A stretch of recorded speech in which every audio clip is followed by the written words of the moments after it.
Vous le disiez en titre, l'étau se resserre sur les fidèles de Facebook au bureau. Ils sont nombreux à le faire en cachette du chef pendant les heures de travail. Mais les employeurs commencent à s'irriter.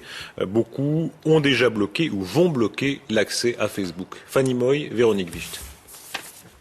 À l'heure où Internet devient le meilleur ami de l'homme, Facebook est de toute évidence la bête noire des entreprises. Dernier exemple en date, La Poste.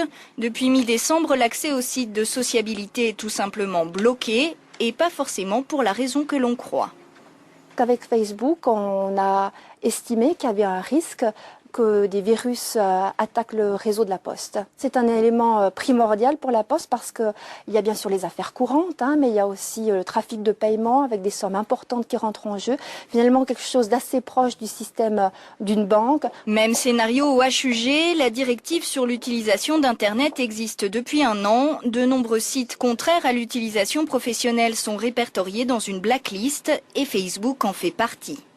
Depuis l'entrée en vigueur de la nouvelle directive, ce trafic a diminué. Il y a une diminution à peu près de 40% la semaine et cela correspond tout de même à une économie de l'ordre de 12 000 francs par an pour les hôpitaux universitaires de Genève. D'après une étude américaine, un salarié passerait en moyenne 1 heure par jour sur le net à titre purement privé. Et la particularité de Facebook, c'est que ça se voit. Il y a une frontière qui est brisée. Des individus qui, quelque part, entrent dans l'espace privé de l'entreprise et qui voient des choses qu'ils ne devraient pas forcément voir, notamment que l'employé de l'entreprise-là, il est sur Facebook plutôt que de travailler. Conséquence, les CFF, la Baloise, Crédit Suisse, UBS, Syngenta ou encore Raiffeisen, tous les grands groupes ont banni Facebook.